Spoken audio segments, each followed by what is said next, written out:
श्री गणेशाय नमः। ओम श्री सरस्वत्यै नमः। ओम श्री गुरुभ्यो नमः।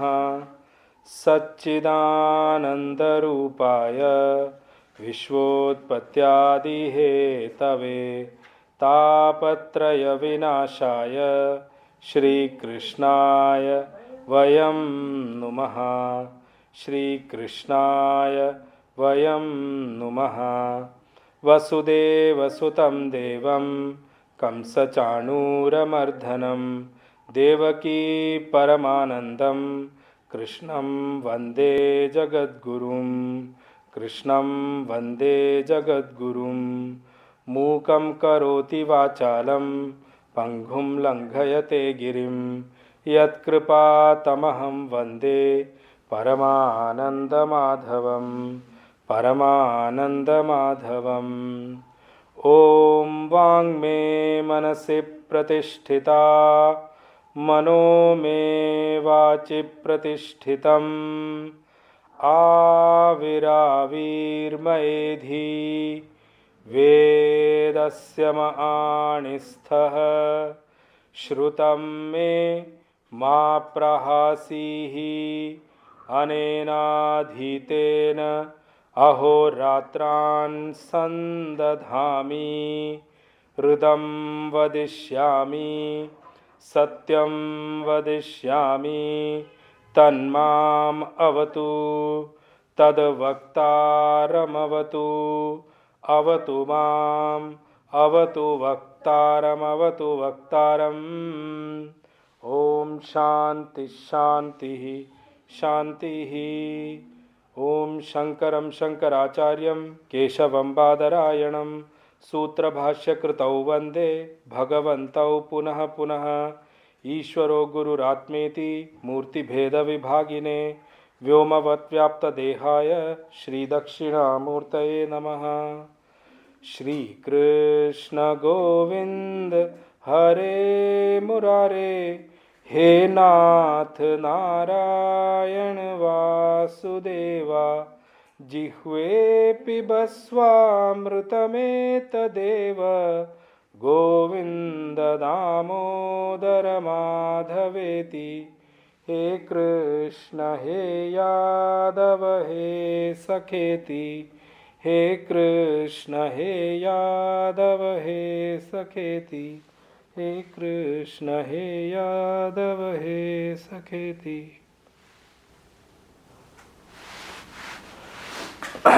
So we will read the 13th, 14th and 15th shloka together. Dehinosmin yatha dehe kaumaram yauvanam jara tatha dehantara praptihi dhirastatra na muhyati matra sparshastu kaunteya शीतोष्ण सुख दुःखदाः आगमापायिनो नित्यांस्तांस्तितिक्षस्व Bharat. 15th we will read in a while.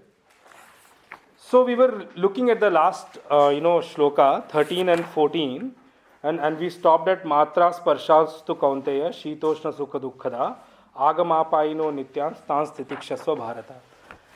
One thing which we will look at from a whole Bhagavad Gita perspective is that we need to go back and see why Bhagwan has started giving self-knowledge to Arjun.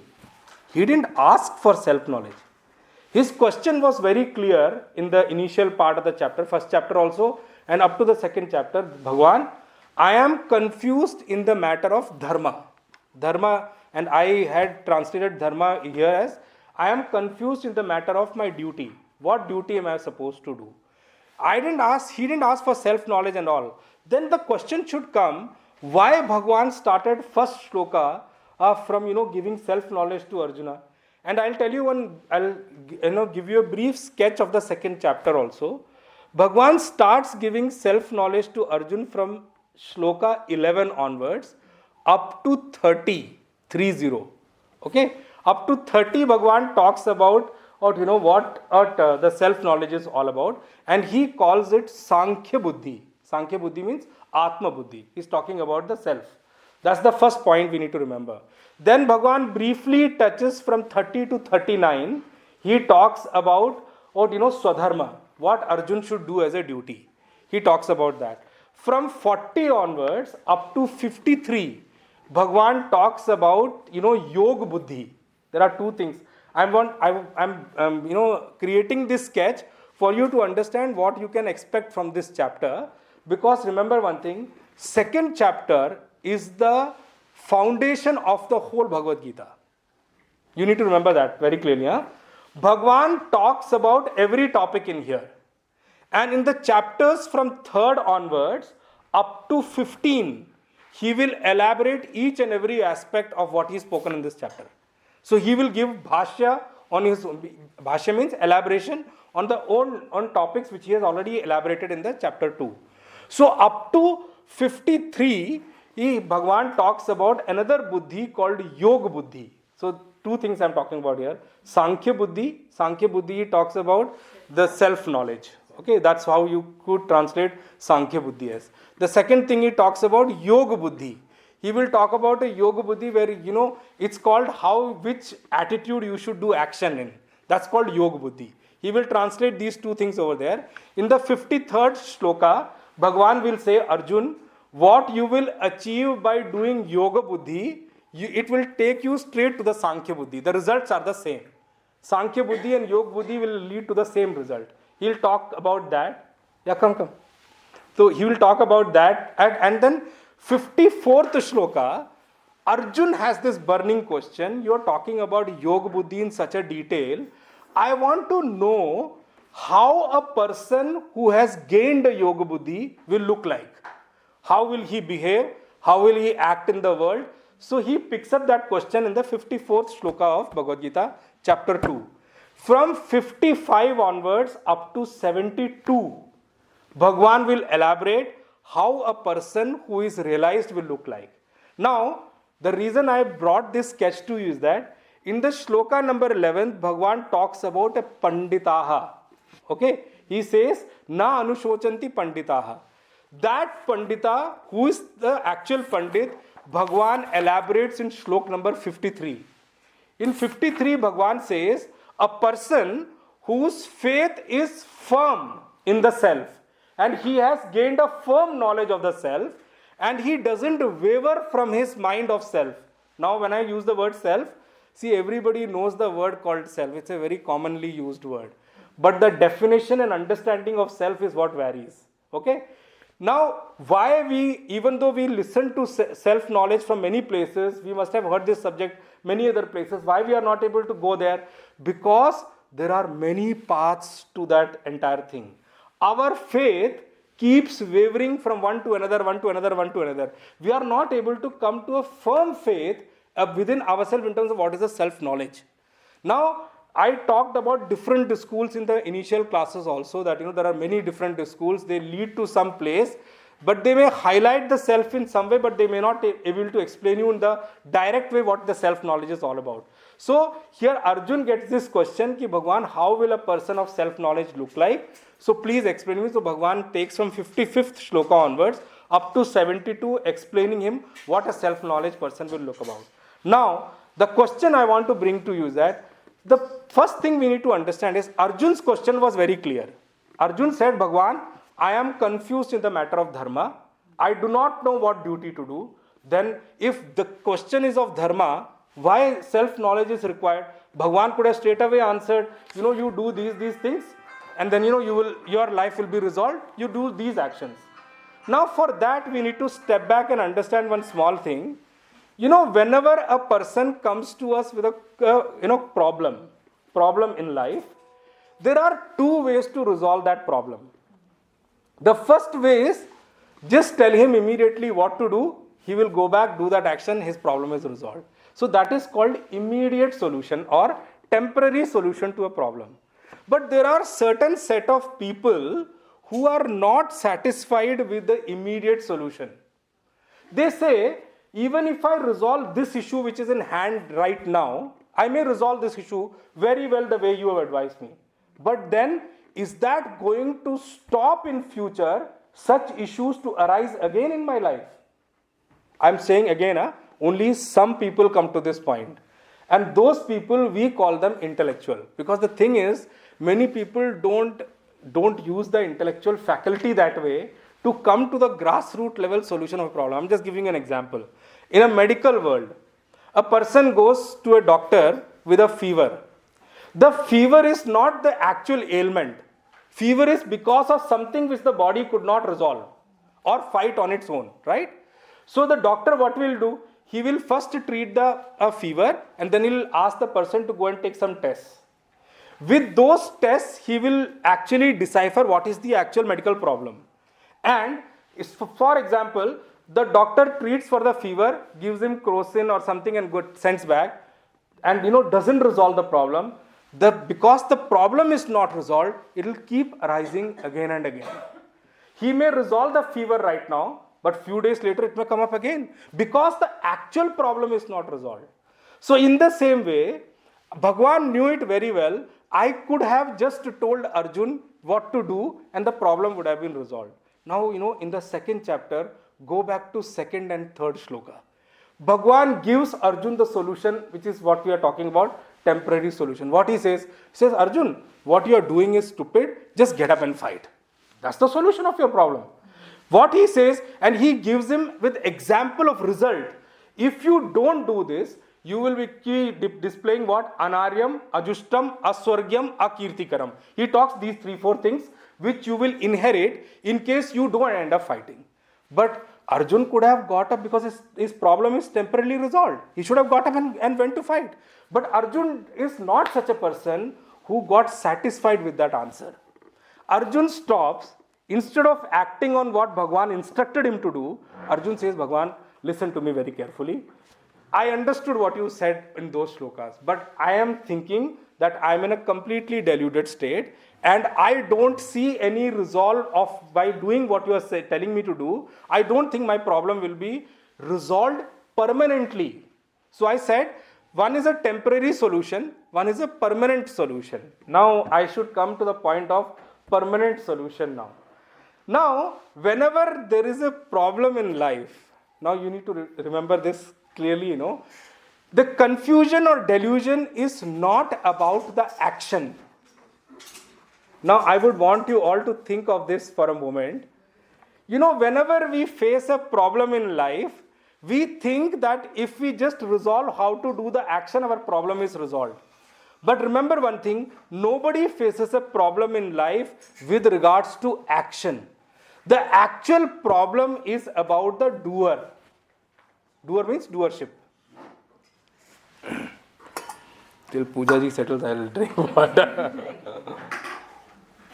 No matter how hard I try, you never reach a quiet. No problem.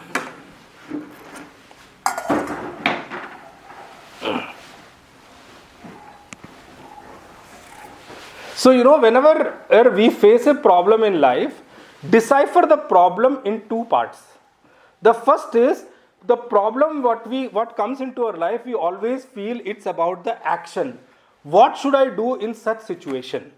But if you really look at the problem in its gravity, you will understand that the problem is not about the action.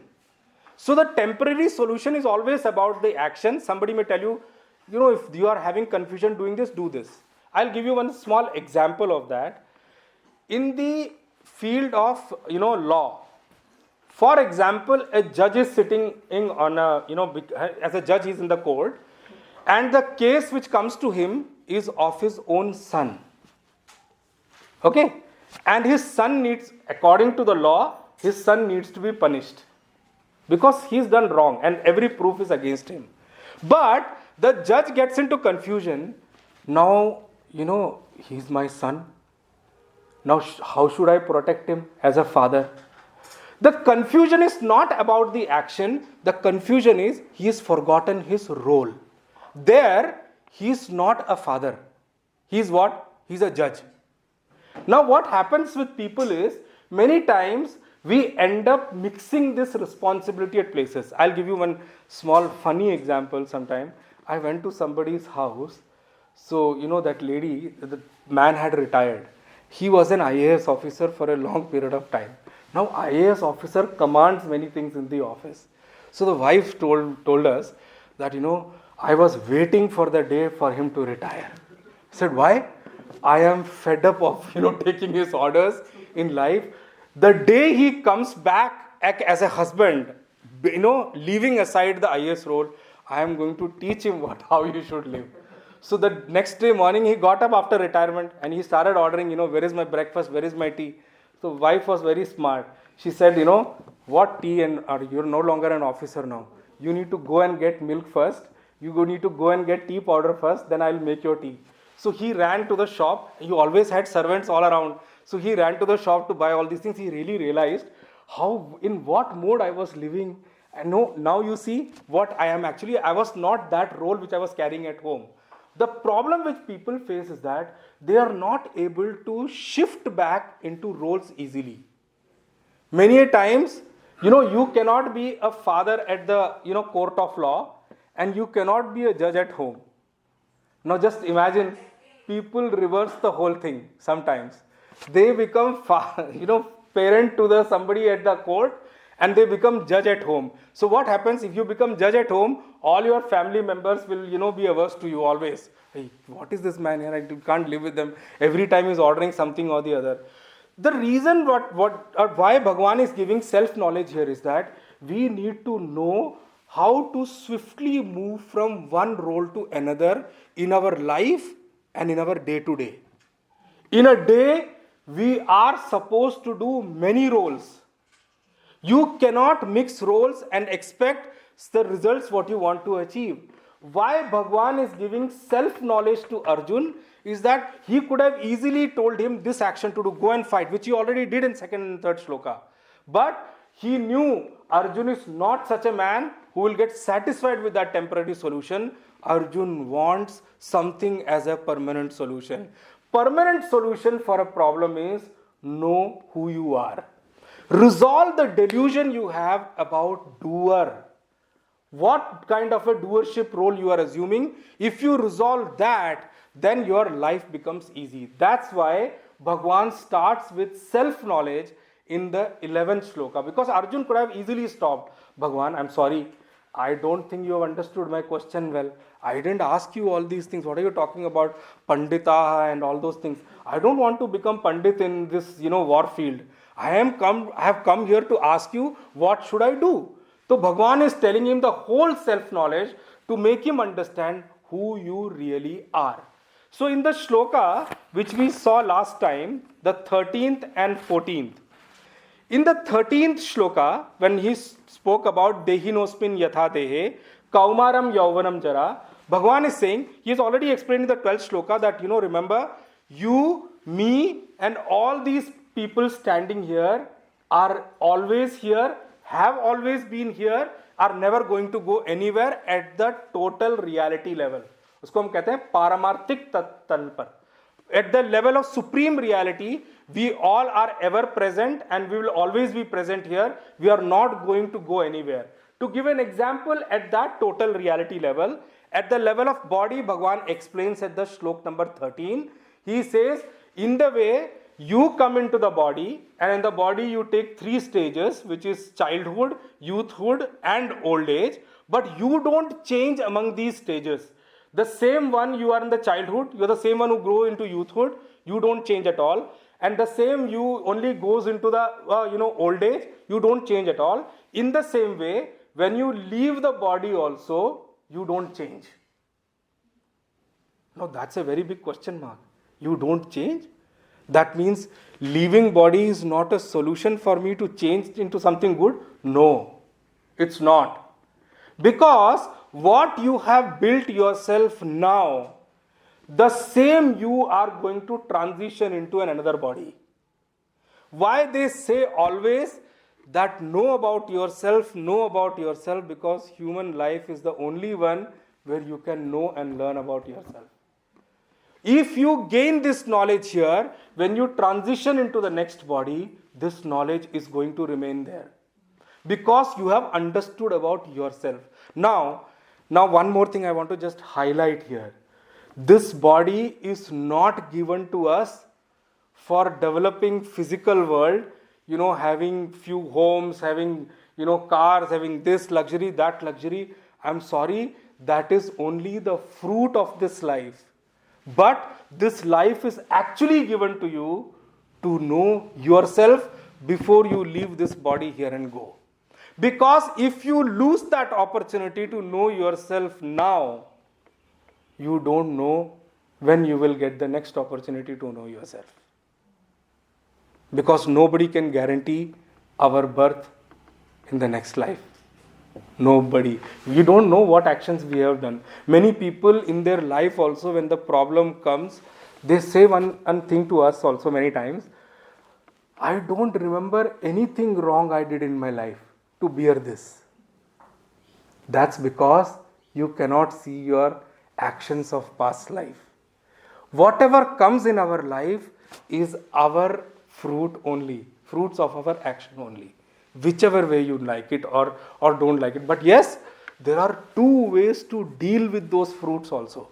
That is what Bhagwan explains in the next shloka. At the total reality level, he says, we don't change within this body also, even when we leave this body also. Then there is a question which can come into Arjun's mind. Bhagwan, I'm not talking about when we leave the body. My question is not that. I see in this world that people do get impacted with sukha and dukkha, means sorrow and happiness and sorrow, and also shita ushna. The summer and winter do impact people. अभी आए थे तो fan चल रहा था तो ठंड लग रही थी, कुछ लोगों को कुछ ने बंद करवाया, कुछ ने बोला डालो. There is a mixture of things going on. See, the same thing has got varying degree of effect on everyone. And remember, Bhagwan Shankaracharya explains this so well. He says, remember, even the same summer, when the summer comes in, it gives happiness. When it's the start of summer. When it's the peak, the same summer starts giving dukkha, sorrow. In the same way, winter also. When it's starting of winters, even now, the climate is a little cool in the morning and evening. It looks so pleasant. It gives you happiness. But when the winter becomes severe, the same winter starts giving you sorrow. Why? It's the same thing. Summer and winter is the same thing. But remember, the same summer can give you sorrow also, can give you happiness also. The same winter can give you sorrow also, can give you happiness also. Because summer can give sorrow and happiness together, and winter can give also happiness and sorrow together. That's why in the next shloka, Matra Sparshastu, Bhagwan explains Shita Ushna as one portion, and then Sukha and Dukkha as next portion. Now the difference between both is, summer can be giving pleasant happiness for some time and sorrow at some other time. The same thing goes for winter. But Sukha will always be Sukha and Dukkha will always be Dukkha. Happiness can never give you sorrow for some time and later become sorrow, happiness or something like that. You see, the difference between both is that happiness will remain happiness forever and sorrow will remain sorrow forever. But Shita Ushna can take both the roles together. So Bhagwan says at the level of transactional reality. Now there are two words I am introducing here. One is total reality and one is transactional reality. Now remember that. What do you mean by transactional reality? इसको आप हिंदी में कहोगे व्यावहारिक तल पर. At the level of your action, at the level of your behavior. अब remember one thing. In the last session when I talked about all these things and all these shlokas, there were questions which arose here that, Bhagwan is he talking about something completely impractical? And I talked about something called Sambandha. Sambandha means relation. Now remember one thing in life, till the time you are in a human body, I'm repeating myself, till the time you are in a human body, you can never live without relationships. Full stop. You cannot live. संबंध हमारी मजबूरी है, क्योंकि मनुष्य जब तक जीव भाव में है, till the time he is living like a human, he can not be devoid of relations. Why he cannot be devoid of relations? Huh? The human by nature. You are has close. relations. Anybody else? Why he cannot live without relations? Man is a social animal. Yeah. He's a social animal. True. Huh? Body से body का relation. Because man is a dependent being. Yes. Emotionally dependent. He needs someone. उसको आश्रय चाहिए. मनुष्य बिना आश्रय के इस जगत में रह ही नहीं सकता. Out of question. आदमी कितना मतलबी क्यों ना हो, however selfish a man and could be, but still he or she also is dependent on someone for some part of his life. However independent a man can become, he will always be dependent for some things on someone. What Vedanta is telling you is that it's not asking you to move out of your relationships. It's not telling you that. It's not asking you to drop everything and go to forest. It's not asking you that. It's not asking you to take sannyas also. It is asking, while you are living, live with this understanding, all relations are impermanent. Remember that. All relations, everyone's relation is impermanent. There is only one permanent relationship which we are not seeing. That is the relationship of a human or a jiva with God. That relationship has been moving life after life, life after life, life after life. Forget about life. Even during the day, when you go into deep sleep, you go and meet him. That's why when you get up, you say, I had a very relaxing sleep. I slept very well. I don't know what happened. Which means what? Your actions are not going to give you peace. Every action is going to lead you into rest. मैं आपको सीधी बात बोलता हूँ, इससे बोलता हूँ. श्रम का परिणाम श्रम नहीं हो सकता. Action cannot lead into action. Action always had to lead you into rest. Everybody does action so that he gets a peaceful sleep at the end of the day. श्रम का परिणाम हमेशा विश्राम ही होगा.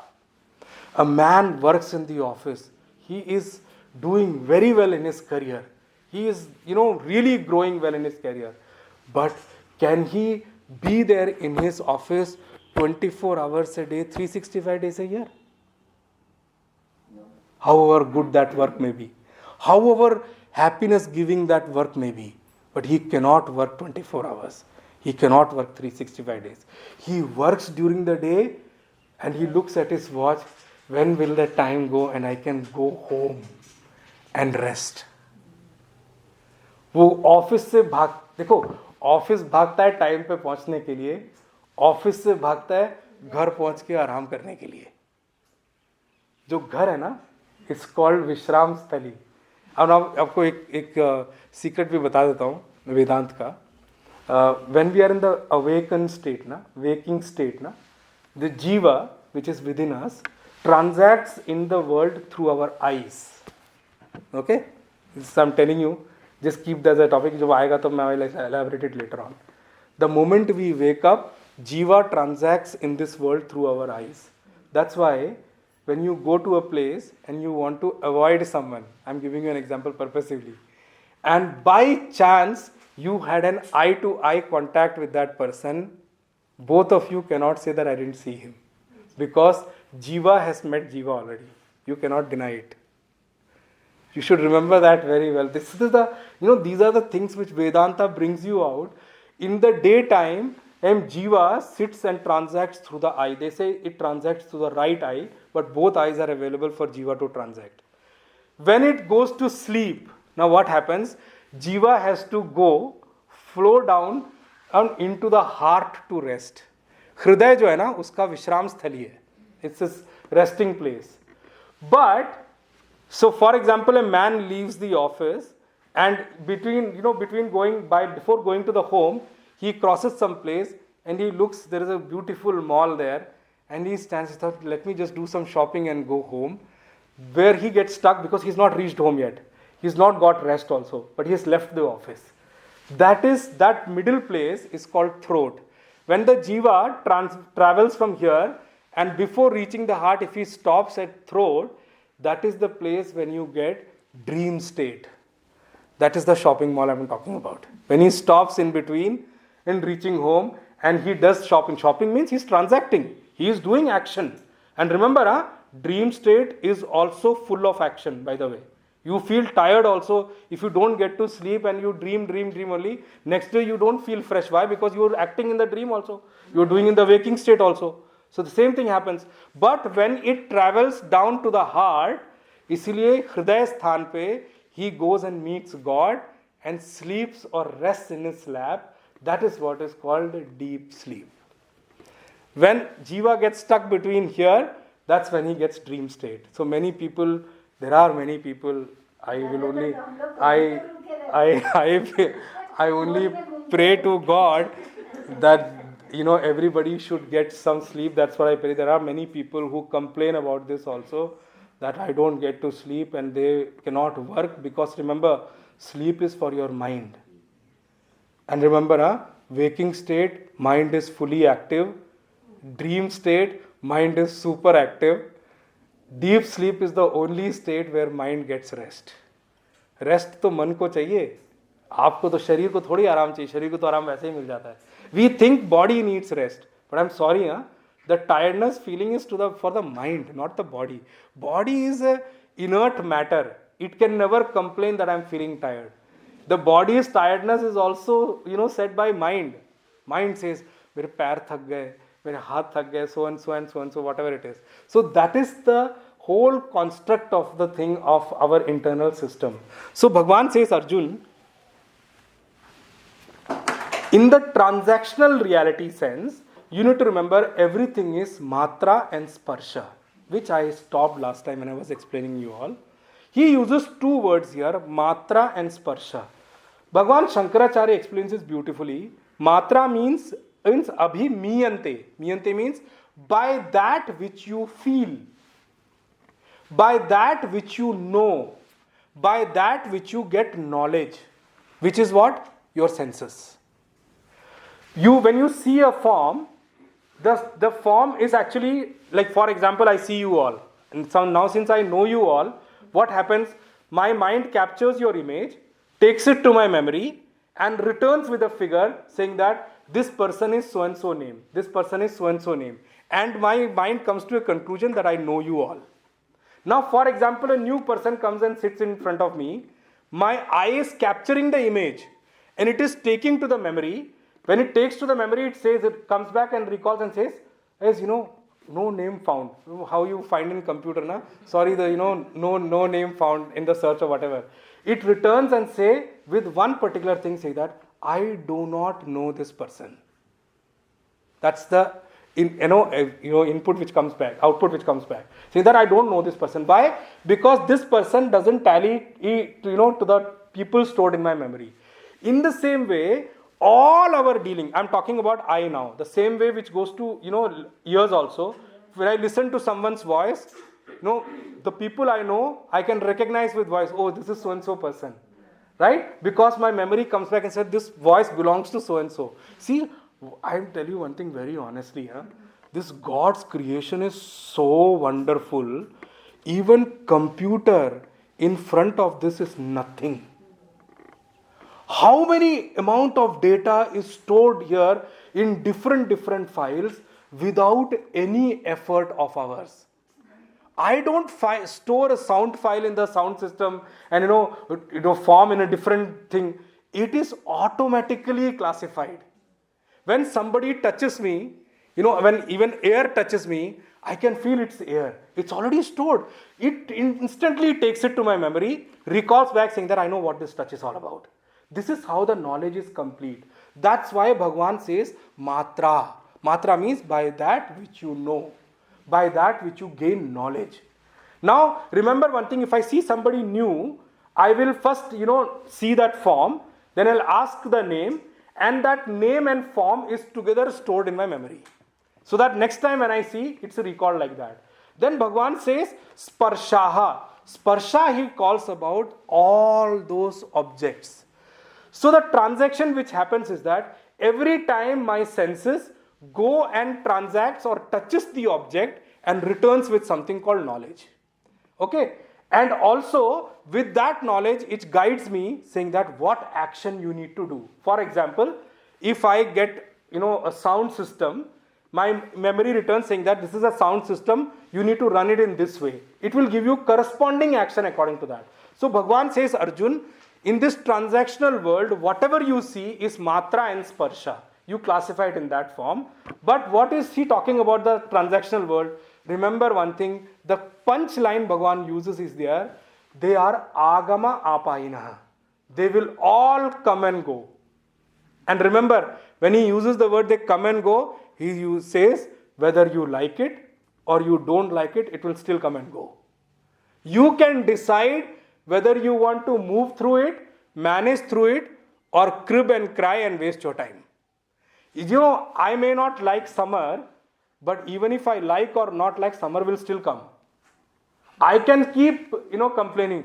Hey, kitni garmi hai, my God. Kitni garmi hai, kitna, kya ho gaya? I am only raising temperature of my body.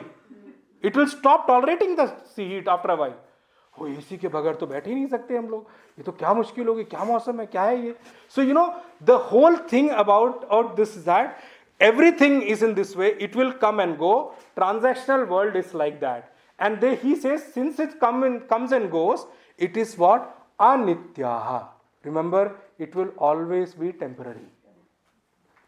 Summer, how much amount of heat it may be, it will not remain forever. It will remain for few months and go. Winter, how much harsh that winter may be, it will come and go, it will remain for some time. In the same way, sukha and dukkha also.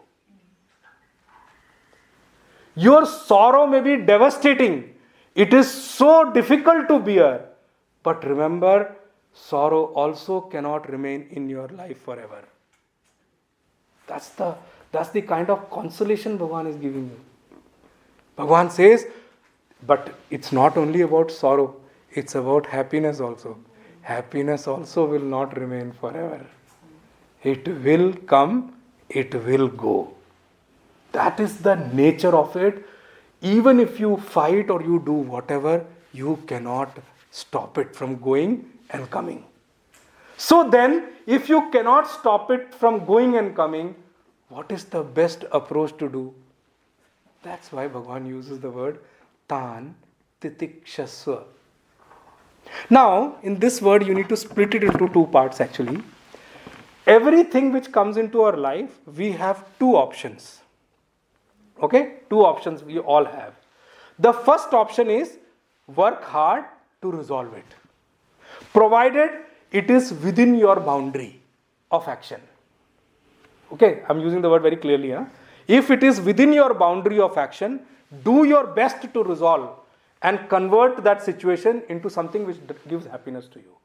But, there are some situations which are not within our boundary. If you do an effort for something which is outside your boundary, you are wasting your energy and you will not be able to solve.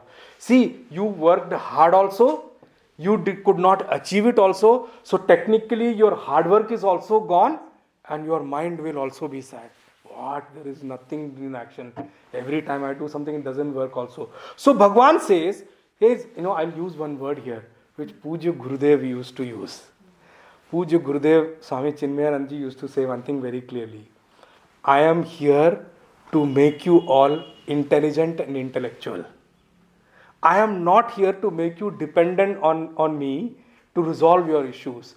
I am going to make you free to manage your own life yourself and ensure that you have a very neat and clean life or going forward. I will equip you with that freedom that you can resolve your life yourself. गुरु का जो actual role होता है ना, गुरु का एक कई गुरु तो ऐसे भी हैं जो क्या करते हैं, शिष्य को अपने पर आश्रित बना देते हैं कि whatever problem you have come to me, I am sorry, I don't come from such a tradition at all. We come from a tradition where we say we will give you everything that you can resolve and manage your life yourself in a beautiful way. Bhagavan says, Arjun, if it is within the boundary of your action, work hard and resolve it, or change the situation. But if it happens to be outside your boundary and you know that you cannot resolve it, then you do what? Forbear. Tan titikshasva. He uses very simple word. Titikshasva ka means what? See, there are two ways to forbear things. One is cry only all the time. There are people like that. They will bear also, they will cry also. But he is not saying with that. If you bear by crying, actually you are not born anything. Life is a very different thing. Life keeps giving you exams till the time you pass. When you pass a level, life will stop giving you that exam. So it is better that pass the exam every time. Otherwise, what life will do, it will keep repeating situations into your life. It is not something which will pass and fail you and then promote you into the next class or demote you or something like that. No, nothing doing. Life will keep giving you exam till the time you pass. Because life's objective is very clear. You have to pass. You have no option. You cannot get compartment or some special marks to grow there. It will make sure that you will pass the exam. Till you pass the exam, life will keep repeating the situation in your life. That's the point we need to get here. Bhagavan says, Arjun, those things which are outside your boundary, don't fight with them, don't work hard, sit back and say with a tap buddhi.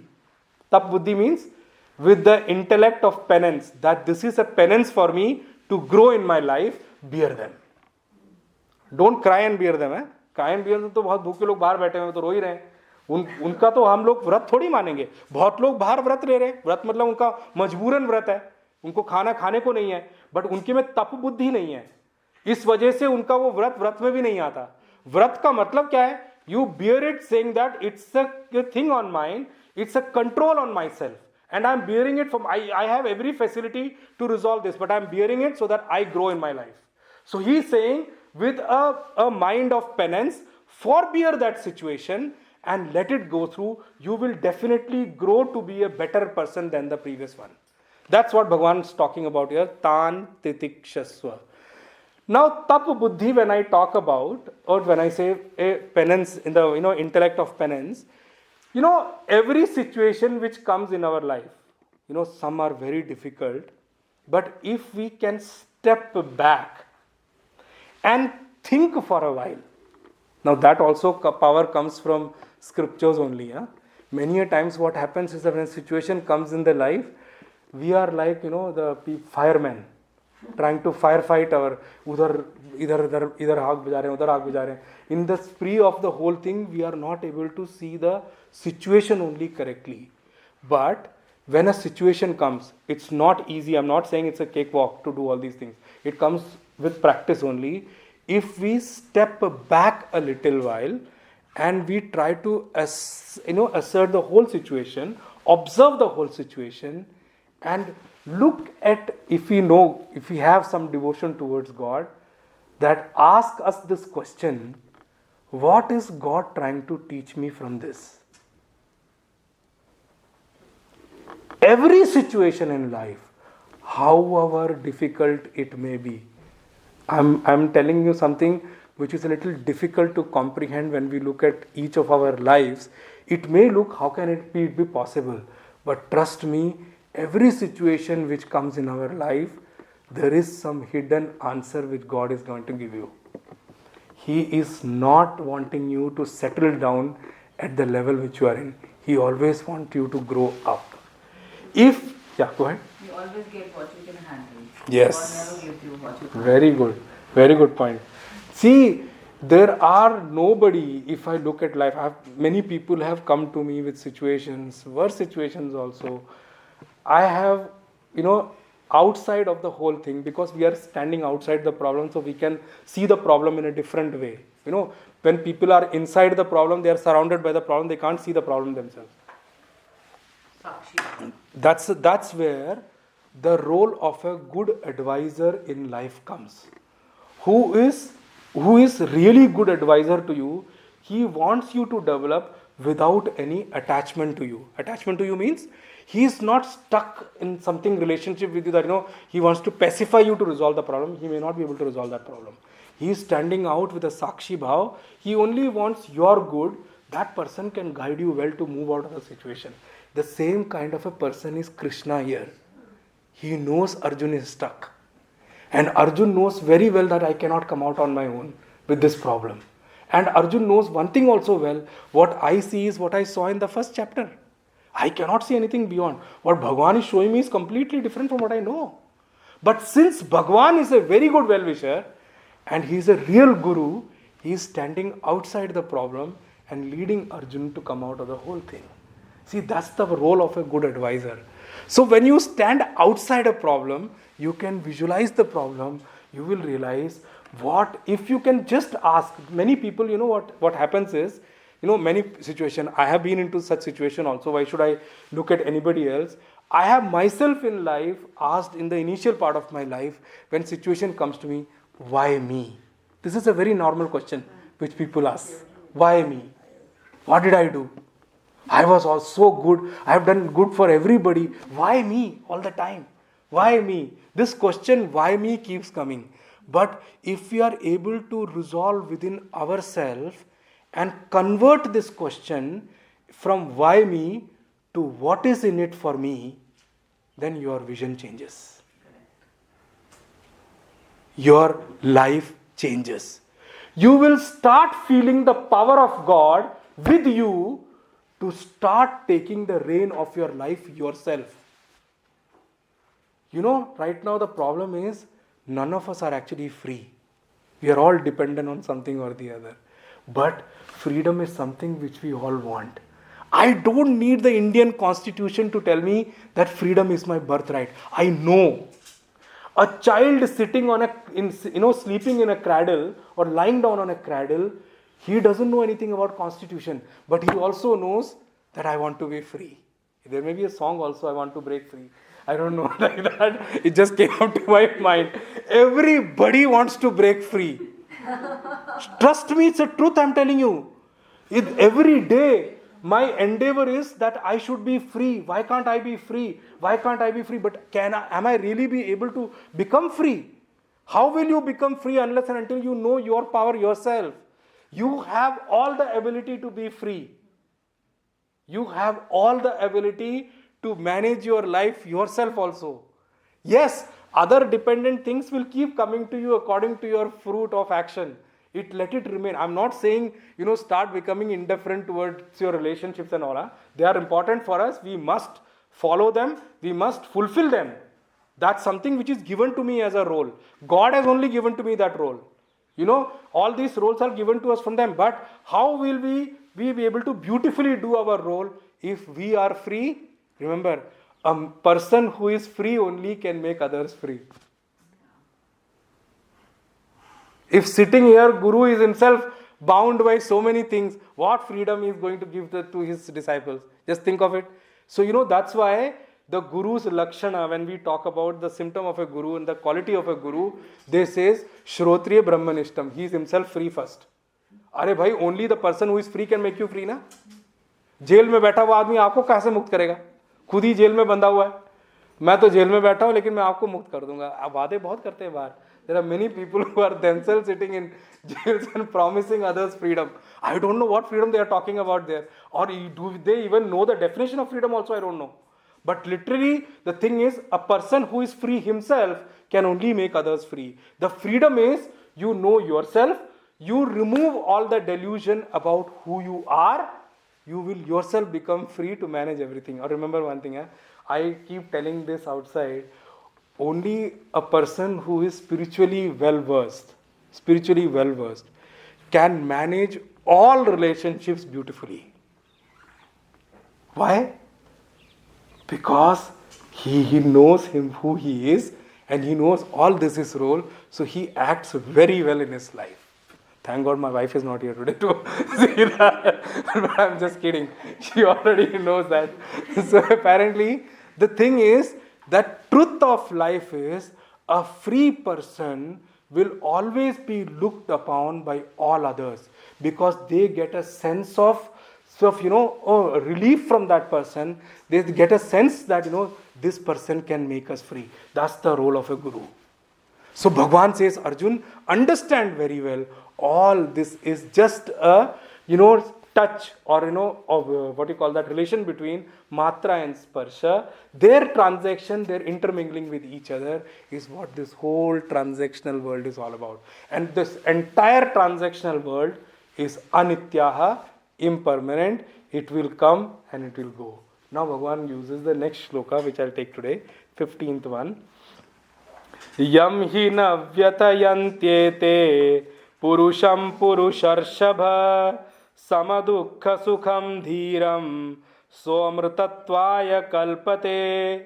Yam hi na vyatayantyete purusham purusharshabha samadukha sukham dhiram somrtatvaya kalpate.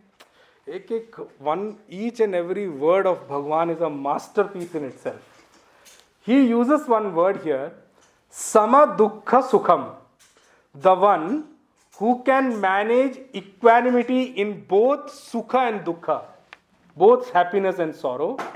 He doesn't get carried away by happiness. He doesn't get, stuck with the sorrow also. Such person Bhagwan calls dhira. Dhira means courageous. Bhagwan says, my definition of a courageous man is only that. Who doesn't get touched by the sukha also, dukkha also. Remember one thing which I told you last time. If you start feeling the heat very much, you remember one thing, when the winter comes, you cannot stop feeling the cold. In the same way, if you get entangled in happiness, you will have to, or you will be forced to go through sorrow. Bhagwan is saying sama. Sama means equanimity. He doesn't jump around with happiness. Because he doesn't jump around or get carried away with happiness, he is not touched by sorrow also. Sama dukkha sukham. He is equal in both. So what is happiness game? It will come. I will enjoy it to that moment. I will not entangle in it. I will enjoy it because it is my fruit of my action.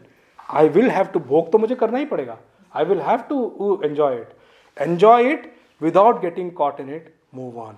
But with a mind that happiness has come, so sorrow will also come.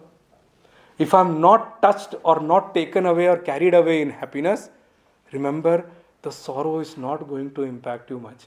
I'll use one more word here. You have heard this word called man and apman. Okay. If a person is one who accepts man, remember he will have to accept apman also. Because this whole world is dual in nature. Dvandvatmak. It will always come in the pair of opposites. You cannot think that I'll only keep one, I don't want the other one. It's not your choice. You have the choice of accepting both or remaining equanimous in both so that they both don't impact you at all. जो मान लेगा उसको अपमान भी लेना पड़ेगा. अरे मैं को क्या बताऊं? People do so many good things also. They create ashram, they create this, that and all. But do you think they are free from all these people who create objections and all? आश्रम भी कोई बनाता है तो वो भी दुख का कारण बन जाता है कईयों के लिए. तो क्या बना दिया? It's a headache only now. It's नहीं. जब शुरू में जब बन रहा था तो सारे पीछे पीछे घूमते थे. They all used to run around कि आप क्या आदमी हो, आप कितना बड़ा पुण्य का काम कर रहे हो. जब बन गया, now everybody wants to claim in it. They don't want to work. Now उसी को हटाकर उनके झूठा इल्जाम लगाकर बाहर करके somebody else has taken the positions. I have seen in my own life, I'm telling you. I have seen all this. I'm telling you from my own experience. If you accept praise, you will have to accept insult also. So what is the option? Be equanimous. Don't get carried away by man. If you don't get carried away by man, Apman is also not going to touch you that much. It's so... That's why I'm telling you, see, Bhagwan is talking about transactional things. He says... मान करने से फिर आपके ego आ जाता है ना. हाँ वही तो, वो अहंकार ही तो है, वो तो अहंकार की तो पुष्टि हो रही है. It's called, I'll use the word, man is, praise is what? It's a massage to your ego. ठीक है ना? I'll use that word. It's an ego massage only.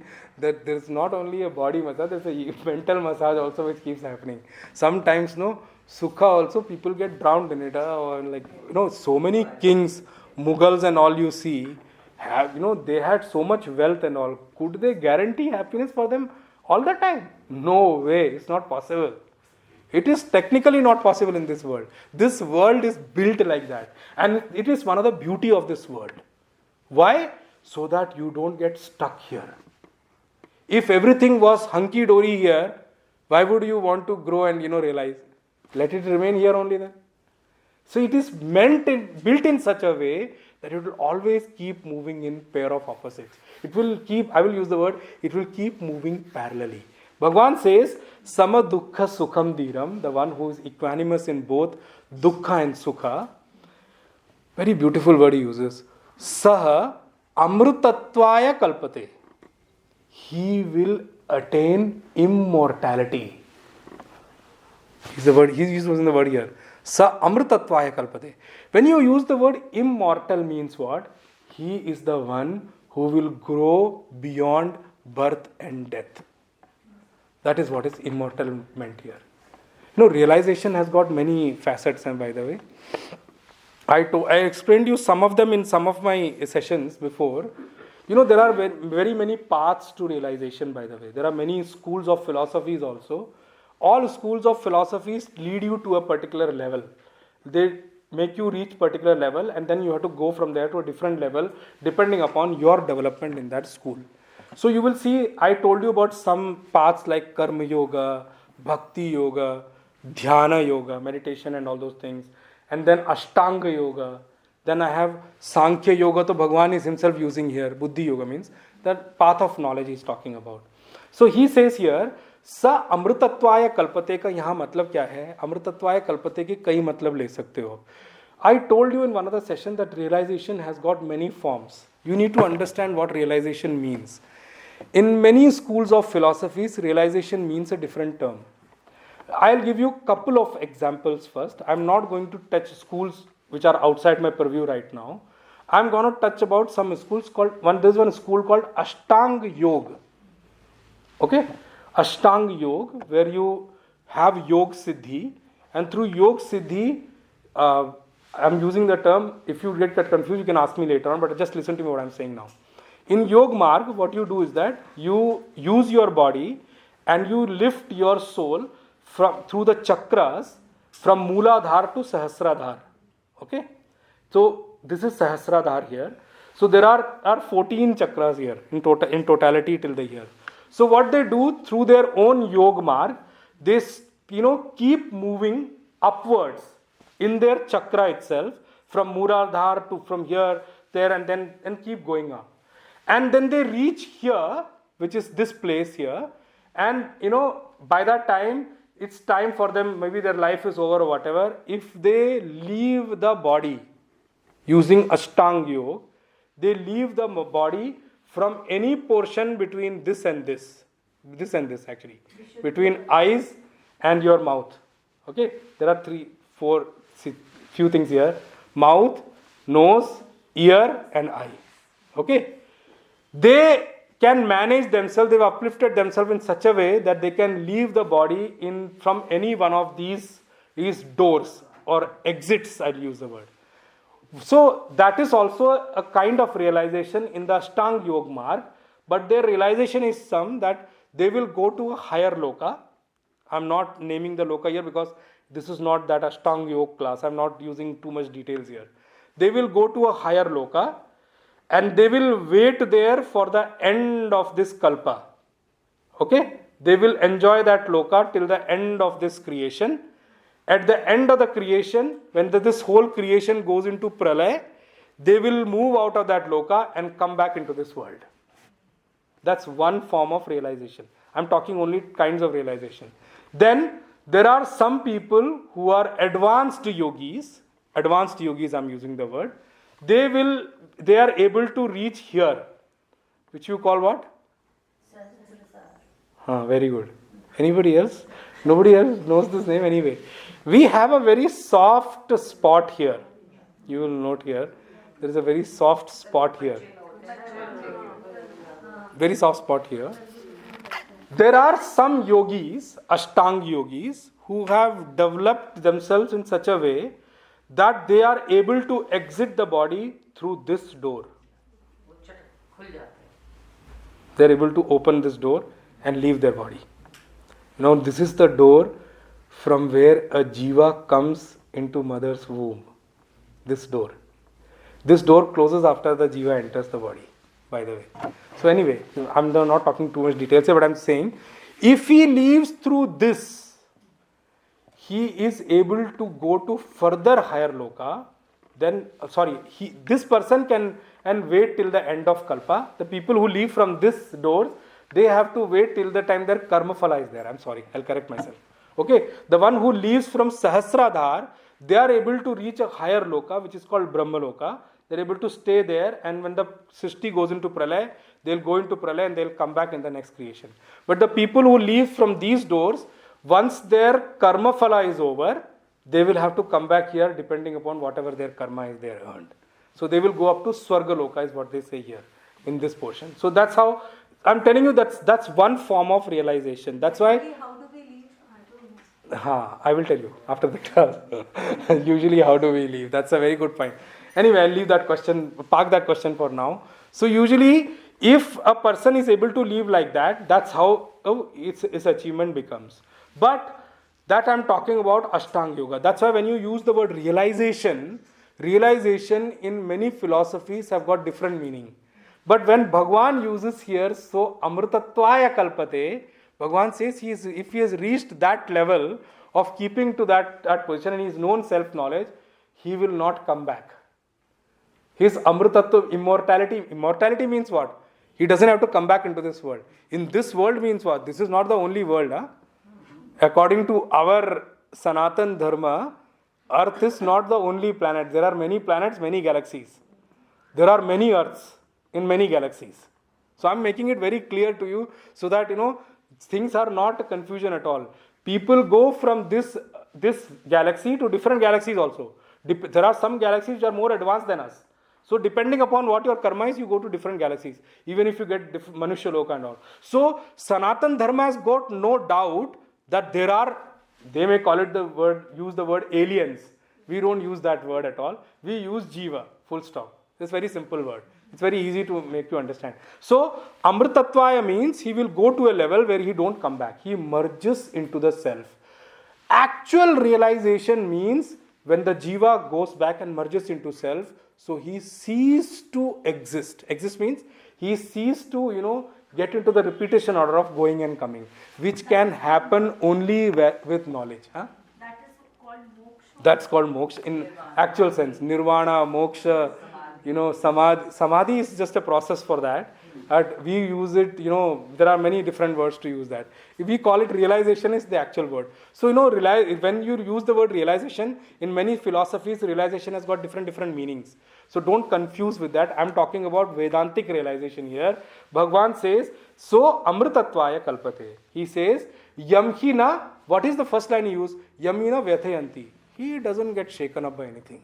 He doesn't get, moved by anything. He doesn't get impacted by anything. Vyathayanti means vichlit nahi hota wo. He doesn't get bothered about all these things. Hai garmi hai. Many people are saying this year summer is going to be severe because early shuru ho gayi. है तो है, अगले साल होता है winter तेज हो, क्या वो तो आते जाते रहेंगे. किसी और भी टाइम पे विंटर वाज सिवियर, किसी टाइम पे summer was severe. Gone through all these things already. So what is the matter? He doesn't get bothered by these things. He is not moved or shaken by these things. He's saying he is called actually Purusham. That's what I call a man. Man means a human. Hey Purusharshava, Bhagavan is addressing Arjuna as, you are the bull among the men. Purusham Rishabha means he is the bull among men, he is the most valorous person. So Bhagavan is addressing him, Arjun, you also have the capability to become like that. That's what Bhagavan says, and we'll see in the next session. Kayena vacha manasendriyairva buddhyatmana va prakrite svabhavat karomi yadyat sakalam parasmai narayanaeti samarpayami Sriman Narayanaeti samarpayami. Om Purnamadah Purnamidam Purnat Purnamudachyate Purnasya Purnamadaya Purnameva Vashishyate. Om Shanti Shanti Shanti. Hari Om Shri Gurubhyo Namaha. Hari Om Om Tat Sat.